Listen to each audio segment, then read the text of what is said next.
Hello friends, स्वागत है आपका हमारे गतिमान IQ स्टडी पर है। और ये चैनल हमने आपके लिए क्रिएट किया है, जैसा कि अभी हम आपको हर वीडियो में मैं बताता हूँ कि ये जो नया चैनल है इस मकसद से बनाया गया है कि आपकी साइंस को बेसिक तरीके से अच्छे कंसेप्ट के साथ तैयार किया जाए।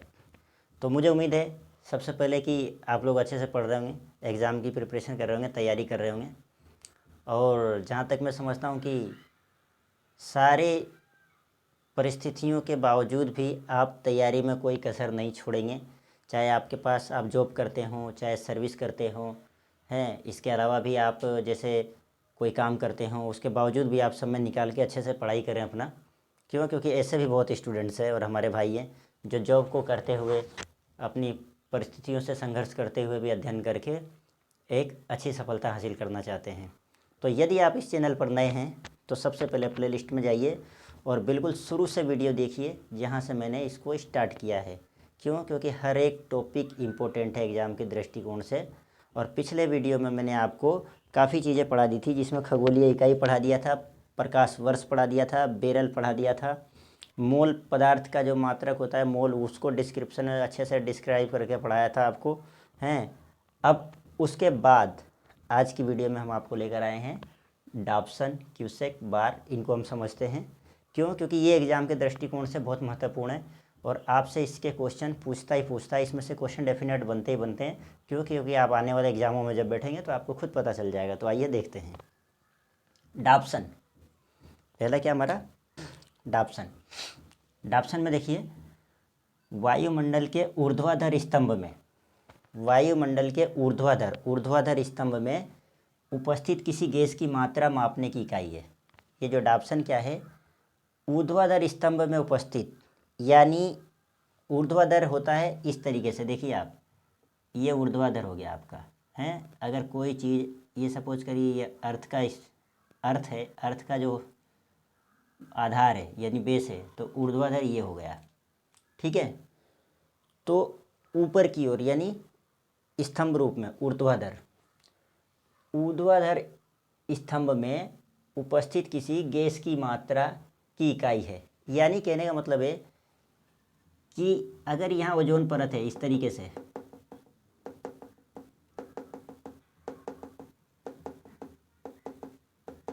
तो ये देखिए आप, सपोज करिए कि ये ओजोन की परत है, ओजोन को O3 से दिखाते हैं हम। तो ये ऊर्ध्वाधर, इसकी ये जो मोटाई है वो कितनी है, ऊर्ध्वाधर की जो ये मोटाई है यानी उस परत की जिसमें ओजोन स्थित है, उसकी मोटाई कितनी है, कितने ऊपर तक जा रही है, उसकी मोटाई ऐसी मापेंगे हम इस तरीके से। तो उसको किस में नापा जाता है, उसकी इकाई क्या है, डॉप्सन। वायुमंडल में ओजोन, और ओजोन का रासायनिक सूत्र है O3, की मात्रा को डॉप्सन में व्यक्त करते हैं या डॉप्सन में मापा जाता है। तो ये होता है डॉप्सन। ओजोन को किस में मापा जाता है, ओजोन की उपस्थिति को, ओजोन की मोटाई को, ओजोन परत है जो हमारी, डॉप्सन में मापा जाता है। और परिभाषा तौर पे क्या है, वायुमंडल ऊर्ध्वाधर स्थिति में स्तंभ में उपस्थित किसी गैस की मात्रा मापने की इकाई डॉप्सन है। तो ओजोन को इसी में मापा जाता है। आगे देखते हैं क्यूसेक। क्यूसेक यह प्रवाह मापने की इकाई है। प्रवाह का मतलब क्या होता है, बहने की दर, बहाव है, बहाव की स्पीड होती है ना। कोई चीज़ ज़्यादा तेज़ बहती है, जैसे नदियों की धाराएं, कोई जब नदी में पानी बहुत ज़्यादा आता है या नहर में आप मान के चलिए, तो एक तरह से प्रवाह होता है। कम पानी रहता है तो कम उसका प्रवाह होता है। अगर तेज़ पानी होता है, बारिश के दिनों में जब सब तरफ पानी भर जाता है, तो किसी नदी का या नाले का या तालाब का तो होता है, लेकिन नदियों का और नहरों का ज़्यादा होता है, तो उनका बहाव कितना स्पीड से हो जाता है। पानी आपने देखा भी होगा निकलते हुए, तो आप खुद कहते हो कि कितना तेज़ पानी जा रहा है, तो वो बहाव है उसका, वही प्रवाह है। तो क्यूसेक जो है यह प्रवाह मापने की इकाई है। ये देखिए आप, प्रवाह मापने की इकाई है। तो प्रवाह को किस में मापते हैं हम, क्यूसेक में। यह क्यूबिक फीट प्रति सेकंड, यह क्यूबिक फीट प्रति सेकंड का संक्षिप्त रूप है। कौन सा, ये क्यूसेक। ये क्यूसेक किसका संक्षिप्त रूप है, क्यूबिक फीट पर सेकंड का। और सामान्यतः देखिए, मैंने अभी आपको कहा था, सामान्यतः नदियों के जल प्रवाह को क्यूसेक में मापा जाता है। तो आता है आपके क्वेश्चन साइंस में कि नदियों के जल प्रवाह को किस इकाई में मापा जाता है, तो आपको डॉप्सन दे देगा, क्यूसेक दे देगा, बार दे देगा, और एक कोई इकाई दे देगा। अब आपको तो पता होना चाहिए ना कि ऑप्शन में क्या नपता है। तो जब ओजोन नपता है तो नदी का प्रवाह तो हो ही नहीं सकता है। आपको मालूम होगा कि नदियों का प्रवाह क्यूसेक में नपता है, तो आप क्यूसेक पे आंसर राइट लगाएंगे। और नहीं याद होगा आपको तो आप तुक्का मारेंगे। भगवान की कृपा से अगर सही बैठ गया तो आपके मार्क्स आ जाएंगे, नहीं तो एक और जाएगा साथ में, ये तो जाएगा जो जाएगा। तो इससे बढ़िया है कि आप अच्छे से तैयारी करें, कहने का मेरा ये तात्पर्य है। मैं हर उस इम्पोर्टेंट फैक्ट को यहाँ लिखा रहा हूँ जो एग्ज़ाम में पूछे जाते हैं, ठीक है। इसके बाद में हर टॉपिक को समझाऊँगा, हैं न्यूटन के गति के नियम क्या हैं, और जब लिफ्ट में व्यक्ति जाता है तो उसका बढ़ता हुआ भार प्रतीत क्यों होता है। इस तरह के जितने भी साइंस से रिलेटेड आपके टॉपिक है मैं सबको एक्सप्लेन करूँगा अच्छे से। आइए आगे चलते हैं। बार जो होता है यह दाब या दबाव है ना, एक ही बात है, इसलिए मैंने ऑब्लिक लगा के लिखा है। दाब या दबाव मापने की इकाई है या मात्रक है। क्या बार, एक बार का मान होता है, ये देखिए, इकाई, दहाई, सैकड़ा, हज़ार, 10,000, लाख। 1,00,000 पास्कल। और 1,00,000 को हम 100,000 भी बोलते हैं कि नहीं बोलते हैं। 100,000 बराबर 1,00,000 होता है, इसलिए एक बार बराबर 100,000 पास्कल या 1,00,000 पास्कल या 100 किलो पास्कल या 100 किलो पास्कल। तो एक बार का मान क्या होता है, 1,00,000 पास्कल हो गया या फिर 100 किलो पास्कल होता है, ये आप याद रखेंगे। और बार एक्चुअल में होता क्या है, यह वर्तमान में यह कौन बार, इस यह से तात्पर्य ये बार वर्तमान में समुद्र तल पर वायुमंडलीय दाब के लगभग बराबर होता है। जो समुद्र तल पर माप चल रहा है अभी, वो वायुमंडलीय दाब के लगभग बराबर होता है एक बार का मान, ठीक है। जूल देखिए, अब जूल आपने सुना भी होगा। अगर हम पूछेंगे तो हम पूछें कार्य का मात्रक क्या है, आप बोलेंगे जूल। ऊष्मा का मात्रक क्या होता है फिर, तब आप हो जाओगे कन्फ्यूज। यदि आपको याद है तो आप बोल दोगे कि जूल होता है, सॉरी ऊर्जा का, ऊष्मा का तो कैलोरी होता है, ऊर्जा का मात्रक। तो ऊर्जा का भी कैलोरी होता है ना, ऊर्जा का मात्रक भी कैलोरी होता है, ध्यान रखना आप, यही चीज़ें मैं बताना चाह रहा हूँ आपको। तो जूल है, ये कार्य का भी मात्रक है और ऊर्जा का भी मात्रक है जूल, ये पहले तो ये याद रखना। और ऊर्जा को एक और मात्रक में मापा जाता है, वो कैलोरी है ना, तो ये भी याद रखना आप। अभी आप वीडियो में देख रहे हो तो अपनी डायरी वगैरह में कॉपी में लिख लेना, जहाँ भी आप नोट करते हो। ऊर्जा का मात्रक कैलोरी भी होता है। तो जूल तो है ही, जूल कार्य का मात्रक भी होता है और ऊर्जा का, दोनों का मात्रक है, ठीक है, याद रखना आप। क्योंकि अभी आप अप्रैल में ग्रुप डी के एग्ज़ाम भी आ रहे हैं, नेक्स्ट मंथ में दिल्ली पुलिस के भी एग्ज़ाम होने वाले हैं, आने वाले समय में पटवार के भी एग्ज़ाम होने वाले हैं, रीट्स के भी एग्ज़ाम होने वाले हैं, टीचर का राजस्थान के अंदर। हर जगह पे वैकेंसी का एग्ज़ाम होने के पूरी संभावनाएं बनी हुई है। और एनटीपीसी के तो आप जानते ही हैं, चल ही रहा है ना, तो आप ध्यान रखना इन चीज़ों का। वोल्ट, अब वोल्ट क्या होता है, ये विद्युत विभव का भी मात्रक है और विभवांतर का भी मात्रक है, वोल्ट, है ना। तो ये इंपॉर्टेंट फैक्ट है, जो इकाइयाँ हैं लगभग याद होनी चाहिए ऐसी कुछ इकाइयाँ, क्योंकि ये एग्जाम में बार बार यहाँ से पूछे जाते हैं। तो वोल्ट किसकी इकाई है, विद्युत विभव की और विभवांतर दोनों की।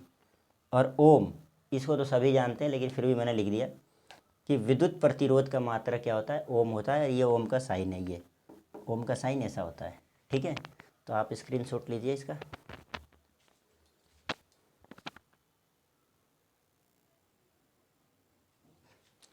आइए फिर इसके आगे देखते हैं, उसके आगे देखते हैं। अब इसके बाद क्या आता है, वाट आता है वाट। अब देखिए वाट क्या होता है, अब आपने बल्ब होते हैं बिजली के, उस पर देखा होगा वाट, 60 वाट का, 40 वाट का है। तो वाट क्या है, ये एक शक्ति की इकाई है। वाट भी क्या है, एक शक्ति की इकाई है। तो देखिए, यानी वो कितने पावर से जलता है। अपन कहते हैं ना 40 वाट का आप, अब तो खैर आप लोग नहीं जानते होंगे, लेकिन अभी भी चलता है, ऐसी बात नहीं है। ये काफ़ी पहले हुआ करता था जब वो कांच वाले बल्ब यूज करते थे। अब तो एलईडी आ गई, ट्यूबलाइटें आ गई, बहुत सारे सिस्टम बन गए, तो अभी तो काफ़ी चेंजेस आ गया। हालांकि एलईडी भी वाट में आता है, 10 वाट का आता है, उससे भी ज़्यादा तेज़ रोशनी चाहिए, यानी उससे भी ज़्यादा शक्ति हमें जनरेट करनी बिजली से, तो हमको क्या है 16 वाट का ले आते हैं, कभी 20 वाट का भी ले आते हैं। तो जैसे जैसे वाट बढ़ता है वैसे वैसे उसका उजाला बल्ब का तेज़ होता है, यानी शक्ति ज़्यादा खपत होती है उसकी। तो ये शक्ति की इकाई है जो जूल पर सेकंड के बराबर होती है। किसके बराबर होती है, जूल पर सेकंड। तो वाट की इकाई है ये, जूल पर सेकंड है, ठीक है, जूल पर सेकंड। और एक वाट का मान क्या होता है, 1 joule into 1 second, 1 joule into 1 second, बराबर 1 वाट। और 1 वाट का ही मान क्या होता है? 10⁻7 अर्ग। क्या होता है? 10⁻7 अर्ग पर सेकेंड। ठीक है, 10⁻7 अर्ग पर सेकेंड 1 वाट का आपका मान होता है। इसके बाद हम बात करते हैं मेगावाट का। वाट का बात कर लिया हमने, अब मेगावाट है। मैंने आपको लिखाया था पहले भी मेगावाट की वैल्यू। नहीं लिखाया है आपने, देखा है तो ठीक है, नहीं देखा है तो प्ले लिस्ट में जाके आप सारी वीडियो को अगर सिस्टम से देखेंगे, और देखने के लिए मैंने पार्ट 1, पार्ट 2, पार्ट 3, पार्ट 4 इस तरह से डाल रखा है उसको, हैं। इस तरह की जो भी जितनी भी जानकारियाँ मैंने साइंस में टॉपिक आपको इम्पोर्टेंट पढ़ाए सब पार्ट वाइज है। आप कंटिन्यू, और ज़्यादा बड़ी बड़ी नहीं है, 15 मिनट की है, 12 मिनट की है, इस तरह से वीडियो है। तो आप जाके उसको अच्छे से सारी वीडियो को देख लें तो आपके एग्ज़ाम की काफ़ी तैयारी हो जाएगी। और मुझे लगता है कि फ़िज़िक्स से रिलेटेड तो सारे क्वेश्चन आपको यहीं से मिल जाएंगे। आगे देखिए, मेगावाट यह विद्युत केंद्रों में उत्पादित बिजली की मात्रा को मापने की इकाई है। मैंने आपको बताया भी था पिछली वीडियो में, जो विद्युत केंद्रों में बिजली का उत्पादन होता है वहाँ की इकाई है ये, वहाँ मेगावाट में मापा जाता है। जैसे थर्मल पावर यूनिट जितनी भी है कि ये कितने मेगावाट बिजली का उत्पादन होता है, वहाँ कितने वाट का होता है, मेगावाट का होता है, तो वो चीज़ है। तो 1 मेगावाट का मान क्या होता है? 10⁻6 वाट। ये याद रखना आपको है। तो मेगावाट किसको मापने की इकाई है? विद्युत केंद्रों पर बिजली उत्पादन की मात्रा को इकाई मापने, विद्युत केंद्र पर बिजली के उत्पादन की मात्रा को मेगावाट में मापा जाता है। और 1 मेगावाट का मान होता है 10⁻6 वाट। हॉर्स पावर की बात करते हैं अब हम। हॉर्स पावर बोले तो अश्वशक्ति। अब ये भी शक्ति का ही मात्रक है, अश्वशक्ति से इसकी तुलना कर दी गई है, अश्व से। तो कहने का तात्पर्य है कि बहुत बड़े बड़े मोटरों, उपकरणों, हैं, यंत्रों की जो शक्तियां हैं, यानी उसके कार्य करने की दर है, ये उसकी ताकत है, उसको हॉर्स पावर में मापा गया है। तो देखो, ये शक्ति मापने की इकाई है हॉर्स पावर। और बड़े यंत्रों की एवं मोटरों की शक्ति को हॉर्स पावर में व्यक्त किया जाता है। अब ये दो तरह से व्यक्त होता है, एक तो ब्रिटिश में होगा, ब्रिटिश प्रणाली में, और एक होगा मीट्रिक प्रणाली में। तो ब्रिटिश प्रणाली में देखिए आप 1 HP बोले तो हॉर्स पावर है ना, ध्यान से देखना इसको। ब्रिटिश पद्धति में क्या होता है? 1 HP बराबर होता है 746 वाट आपके, या फिर फुट में लिखेंगे तो 550 फुट पाउंड पर सेकेंड, ये मान होता है आपके ब्रिटिश में, ये लिखा हुआ है इधर। इसी चीज़ को हम मीट्रिक में लिखेंगे तो कि 1 HP का मान हो जाएगा 75 kg इंटू मीटर पर सेकेंड, 75 किग्रा मीटर पर सेकेंड।